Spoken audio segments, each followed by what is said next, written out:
नमस्ते प्यारे बच्चों, कैसे हो आप सब। तो आज 31 दिसंबर 2020 के साथ हम कहने वाले हैं 2020 को अलविदा और कल हम प्रवेश करने वाले हैं एक नए साल में, एक नई तारीख के साथ। तो कल शुरू हो जाएगा 1 जनवरी 2021। तो चलिए साल की आखिरी वर्कशीट को बढ़िया तरीके से ख़त्म करते हुए हम आगे बढ़ते हैं। आज दिन है वीरवार और तारीख है 31 दिसंबर 2020। ये है वर्कशीट नंबर 145 जो कि आपकी हिंदी की वर्कशीट है। ये वर्कशीट ली गई है सुनीता की पहिया कुर्सी से। आज की वर्कशीट का नाम है क्रिया। तो बच्चों, आप सभी सर्दी के मौसम में अपना ध्यान तो रख रहे हो और साथ ही साथ कोरोना संबंधी सावधानियों का भी अच्छे से पालन कर रहे होगे। तो चलिए अब आते हैं आज की वर्कशीट पर। पिछली कार्यपत्रिका में हमने सुनीता की हिम्मत के बारे में जाना। तो आइए अब पाठ की कुछ पंक्तियों पर ध्यान देते हैं और सुनीता के बारे में कुछ और जानते हैं। नीचे दिए गए बक्से में जो पाठ से संबंधित वाक्य दिए गए हैं उन्हें ज़रा ध्यान से पढ़िए। सुनीता सुबह 7 बजे सोकर उठी। उसे आज बाजार जाना है। उसने अपनी टांगों को हाथ से पकड़कर खींचा। 8 बजे तक सुनीता नहा धोकर तैयार हो गई थी। आज वह सभी काम फुर्ती से निपटाना चाहती थी। उपरोक्त सभी वाक्यों में गहरे छपे शब्दों में किसी न किसी काम के करने या होने का पता चलता है। ऐसे शब्द जिनसे किसी काम के करने या होने का पता चलता है क्रिया शब्द कहलाते हैं। मतलब वह सभी शब्द जिनसे हमें ये पता चलता है कि कौन सा काम हो रहा है वह क्या है, क्रिया शब्द।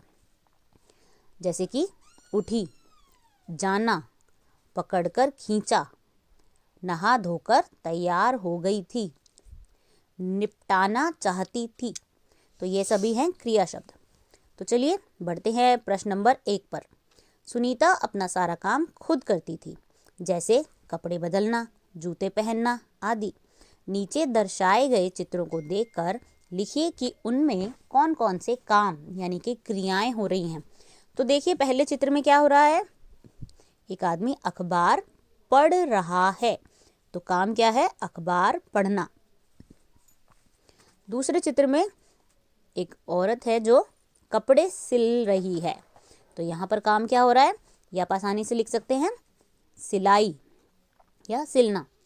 तीसरे चित्र में एक बच्चा पढ़ाई कर रहा है और चौथे चित्र में लड़की रस्सा कूद रही है। तो ये सभी काम वाले शब्द आपको यहाँ पर लिखने हैं। पूरा पूरा वाक्य नहीं, आप सीधा सीधा काम वाला शब्द लिखेंगे। फिर आते हैं प्रश्न नंबर 2 पर। इस पाठ में आए किन्हीं 5 काम वाले शब्दों को ढूंढ कर लिखिए। तो पाठ सुनीता की पहिया कुर्सी में से आपको कोई से भी 5 ऐसे शब्द लिखने हैं जो कि क्रिया शब्द है। प्रश्न नंबर 3, पाठ सुनीता की पहिया कुर्सी में बहुत से क्रिया शब्दों का प्रयोग किया गया है, जैसे कूदना, खेलना आदि। नीचे दिए गए चित्र में भी कार्य को करना या होना दर्शाया गया है। नीचे दी गई पंक्तियों में लिखिए कि चित्र में कौन कौन सी क्रियाएं हो रही हैं और उन्हें पूरा कीजिए। तो आप देख सकते हैं इस चित्र में कई सारे काम हो रहे हैं, जैसे कि औरत पानी भर रही है, एक दूसरी औरत पानी लेकर जा रही है, बत्तख नदी में तैर रही है और आदमी मछली पकड़ रहा है, और भी बहुत सारे काम। तो आपको इस चित्र पर आधारित कुछ वाक्य दिए गए हैं जो कि अधूरे हैं। आपको उनमें सही क्रिया शब्द लगाकर उसे पूरा करना है। पहला वाक्य, एक औरत नदी से पानी डैश। तो वो क्या कर रही है, नदी से पानी को भर रही है, या जो भी आपको समझ में आता है आप वो लिख सकते हैं। दूसरा वाक्य, एक औरत मटकी में पानी लेकर डैश। अब वो पानी लेकर क्या कर रही है, जा रही है। तीसरा वाक्य, एक आदमी मछली पकड़ने का कांटा नदी में डालकर डैश। चौथा वाक्य, नाविक नाव डैश। पांचवा वाक्य, बत्तखें पानी में डैश। तो ये सभी वाक्य आप अपने आप पूरे करेंगे और अलग अलग तरीके से क्रिया शब्दों के इस्तेमाल को समझने की कोशिश करेंगे। तो ये है आपकी आज की वर्कशीट। हम मिलेंगे अब नए साल में, क्योंकि 1 जनवरी से 15 जनवरी तक आपकी छुट्टियां हैं।